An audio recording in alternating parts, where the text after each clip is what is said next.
কি রে, আর কত দেরি হবে ভাত হতে? একটু দেরি হবে বাবু। আগুনটা একটু বাড়িয়ে দে দেখি। সেইটাই বরং ভালো হবে।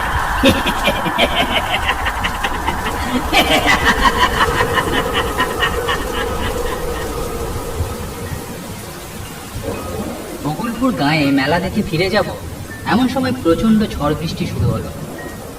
আটকে পড়লাম মেলার মধ্যে। এখন ঘড়িতে রাত 9টা।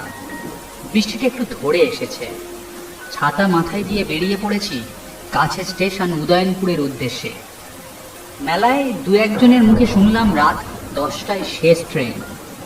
রাস্তাঘাট জনমানুষ শূন্য।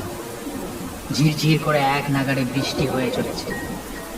দুদিকে ধুধু করছে ফাঁকা প্রান্তর, মাঠ, ধান জমি।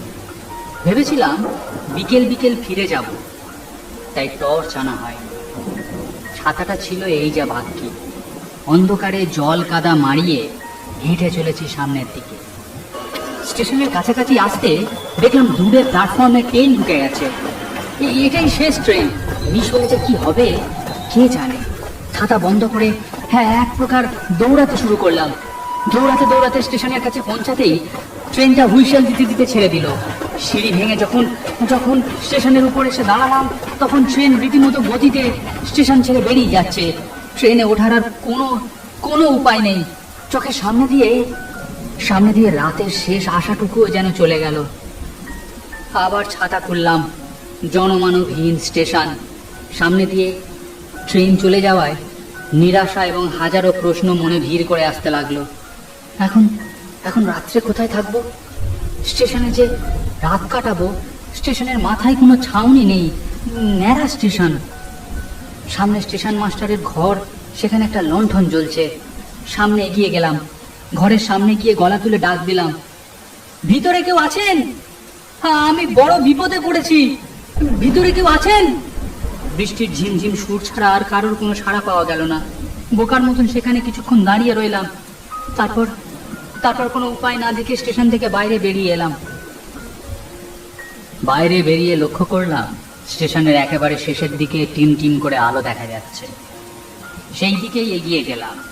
কাছে গিয়ে দেখলাম দরমার বেড়া দিয়ে তৈরি একটা দোকান ঘরটিতে একটি লোক টেবিল পেতে বসে আছে। তার সামনে একটা হ্যারিকেন জ্বলছে। দেখে মনে হলো এটা একটা খাবারের হোটেল। ভেতরে পরপর খানকতক বেঞ্চ আর টেবিল পাতা। হাতের ছাতা বন্ধ করে দোকান ঘরের মধ্যে গিয়ে ঢুকলাম। ভিতরে দরমার গায়ে সর্বত্র কালচে ছাপ।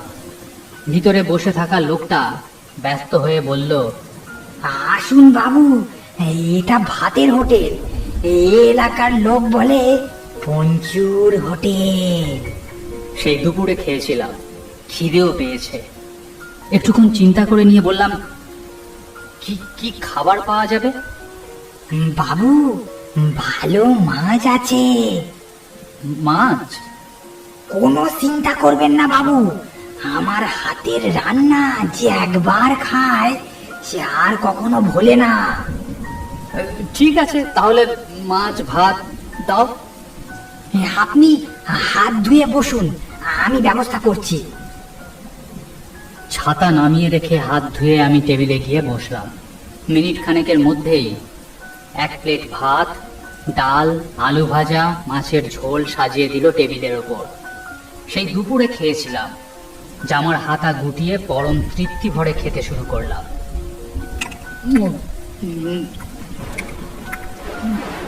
রান্না বান্না এক কথায় খুব ভালো হয়েছিল এবং মাছটা খেয়ে বুঝলাম খুব টাটকা। খাওয়া দাওয়া শেষ করে পরম তৃপ্তি ভরে ঢেকুর উঠল। উঠে গিয়ে হাত ধুয়ে টাকা মেটাতে গেলাম। বাবু, সব ঠিক ছিল তো? হ্যাঁ, রান্না বান্না দারুণ। সত্যি তোমার হাতের গুণ আছে ভাই পঞ্চু। ঠিক আছে, আপনি খেয়ে খুশি হয়েছেন, এই আমার কাছে অনেক। কত দেব তোমাকে? কি যে বলেন আপনি, এত সুখ্যাতি করলেন, আপনার কাছ থেকে কি পয়সা নিতে পারি? তা কি করে হয়? না না না না না না, আমি টাকা নিতে পারবো না। মনে মনে ভাবলাম লোকটির ব্যবহার বড় ভালো। আমি বড় বিপদে পড়েছি ভাই। কি হয়েছে বাবু? এখানে মেলা দেখতে এসেছিলাম, বৃষ্টির জন্য শেষ ট্রেনটা ধরতে পারিনি। এখন এই ফাঁকা চত্বরে কোথায় থাকবো সেটাই ভাবছি। তোমার এখানে একটা ব্যবস্থা করা যায় না ভাই? না বাবু, এ তো খাবারের হোটেল, থাকার ব্যবস্থা তো এখানে নেই। কিছু একটা ব্যবস্থা করে দাও না ভাই। আমি এখানেই টেবিল জুড়ে শুয়ে রাত কাটাতে পারি। সবই বুঝলাম, ভিতরে দুটো ঘরও আছে, তার মধ্যে একটাই আমি থাকি, আর একটার অবস্থা খুব খারাপ। কোনো অসুবিধা হবে না, আমি যা হোক করে রাতটুকু কাটিয়ে দেব। কাটিয়ে দেব বললে তো আর কাটিয়ে দেওয়া যায় না বাবু, কত রকমের উপদ্রব আছে। আমার কোনো অসুবিধা হবে না। ও ইঁদুর বাদুরের সাথে ঘর করার অভ্যাস আমার আছে। শুধু কি ইঁদুর বাদুর, আরো। এই পর্যন্ত বলে পঞ্চু চুপ করে গেল। কিছু একটা কথা যেন চেপে গেল। আচ্ছা, ঠিক আছে, চলুন দেখি ভিতরে কি ব্যবস্থা করা যায়। দোকানের পিছন দিকের দুটো ঘর, তার মধ্যে একটা ঘরে ঢুকলাম পঞ্চুর পেছন পেছন। এই ঘর, এর মধ্যেই কোন রকমে আপনাকে একটু ব্যবস্থা করে নিতে হবে। তুমি যে আমার কি উপকার করলে ভাই, তা কি বলবো। আচ্ছা, এখন আমি আসি। হ্যাঁ, ভালো কথা, কেউ যদি দরজায় টোকা মারে দরজা খুলবেন না। কেন বলো তো? ও কিছু না। এই বলে পঞ্চু হন হন করে ঘর থেকে বেরিয়ে গেল। ঘরের চারিদিকে নজর বুলিয়ে বুঝলাম পঞ্চু একটু বাড়িয়েই বলেছিল। ঘরটা থাকার জন্য নেহাত খারাপ না। বিছানাটা একটু পরিষ্কার করে নিলাম। বিছানার এক পাশে একটা চাদর ছিল, সেটা গায়ে দিয়ে শুয়ে পড়লাম। সারাদিনের ক্লান্তি ও বৃষ্টিতে শরীর স্যাঁতস্যাঁতে হয়েছিল। শুকনো বিছানা পেতে ভারী আরাম অনুভব করলাম। ভেবেছিলাম রাতে নিশ্চয়ই ঘুম আসবে না, কিন্তু বৃষ্টির শব্দ শুনতে শুনতে কখন যেন ঘুমিয়ে পড়েছি তা নিজেই জানতে পারিনি। হঠাৎ ঘুম ভাঙলো একটা অদ্ভুত অনুভূতিতে। মনে হলো আমি যেন মরুভূমির মাঝখানে উত্তপ্ত সূর্যের নিচে শুয়ে আছি। সূর্যের প্রচন্ড তাপে আমার শরীর ঘামে ভিজে উঠেছে। ঘুমের ঘোরে মনে হলো কিসের যেন ফটফট করে শব্দ হচ্ছে, আর কেমন ধোঁয়া ধোঁয়া গন্ধ পাচ্ছি নাকে। তবে কি পঞ্চু রান্না করছে? ঘুম জড়ানো চোখ মেললাম, এবং তখনই ভয়ে আমি সজাগ হয়ে ধর্মর করে বিছানায় উঠে বসলাম। এ কি কাণ্ড! চারিদিকে আগুন লেগেছে, কিন্তু কারোর কোনো চিৎকার পাওয়া যাচ্ছে না তো। সেসব চিন্তা করার সময় এখন নয়। না না না না, সেসব চিন্তা করার সময় এখন নয়। এখন জীবন বাঁচানো আমার কাছে সব থেকে জরুরি।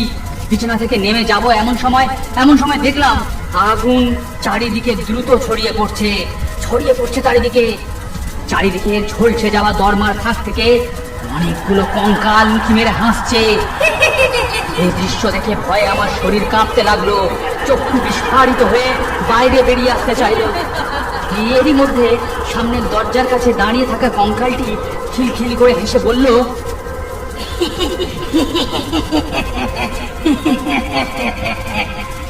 বাবুকে বেশি কষ্ট দিবি না, তাড়াতাড়ি মেরে ফেল।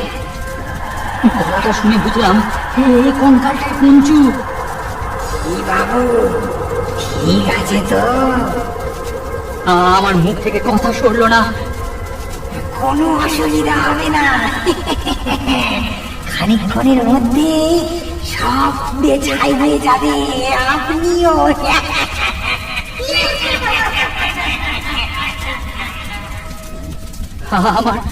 আমার চিন্তা করার শক্তি যেন হারিয়ে গিয়েছে।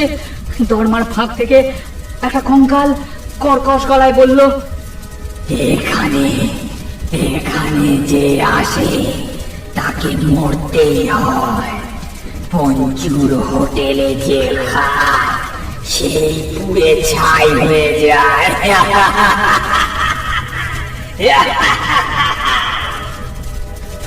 কি করবো বলুন বাবু, এখানে তো আর খদ্দের পত্র আসে না। নতুন খদ্দের এলে ফিরিয়ে দিতে ইচ্ছা করে না। তাই আজ থেকে সারা জীবন আপনি আমার খদ্দের হয়ে গেলেন।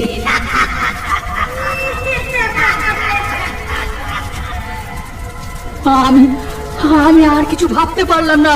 সেই আগুন, কঙ্কাল, তাদের অট্টহাসি, সমস্ত দৃশ্য আমার চোখের উপর ভাসতে লাগলো। এবং পরেই আমি চিৎকার করে বিছানার উপর জ্ঞান হারালাম।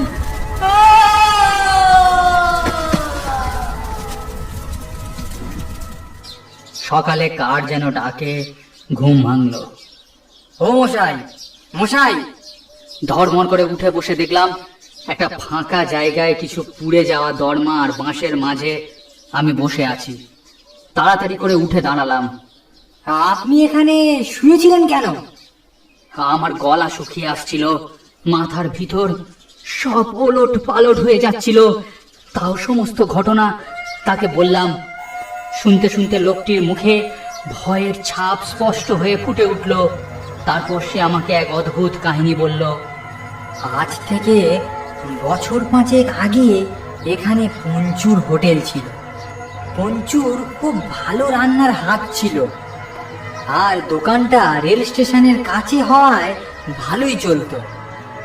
হঠাৎ একদিন গাঁয়ের মোড়লের ছেলে পঞ্চুর হোটেলে খেলো। বাড়ি ফিরে তার ভেদ বমি শুরু হলো। পরের দিনের সূর্যোদয়ের আগেই ছেলেটি মারা গেল। ডাক্তার বলল ফুড পয়জেন। তখনই মোড়ল দলবল নিয়ে পঞ্চুর দোকান ঘেরাও করে আগুন লাগিয়ে দিল। পঞ্চু এবং তার কর্মচারীদের পরিত্রাহী চিৎকার শোনা যেতে লাগলো। এতগুলো মানুষ চোখের সামনে জ্যান্ত পুড়ে মরে গেল। তারপর থেকেই রাত্রে পঞ্চু এবং তার কর্মচারীরা হোটেল খুলে বসে নতুন খদ্দেরের আশায়। এই জন্যই রেল স্টেশনে কাউকে দেখতে পাবেন না সন্ধ্যের পর। যে স্টেশন মাস্টার এখানে চাকরি করে সেও বিকেল হতেই বাড়ি পালায়। আপনি বড় বাঁচান বেঁচে গিয়েছেন, কিন্তু আপনি যে বললেন আপনি পঞ্চুর হোটেলে খেয়েছেন, তাহলে কি আপনি বেঁচে গিয়েছেন? আজ পর্যন্ত কেউ পঞ্চুর হোটেলে খেয়ে বেঁচে ফিরতে পারেনি। ভয়ে আতঙ্কে তাড়াহুড়ো করে লোকটা সেখান থেকে চলে গেল। আমিও ট্রেন আসতেই তাতে চড়ে বসলাম। আর কখনো সেই জায়গায় ফিরে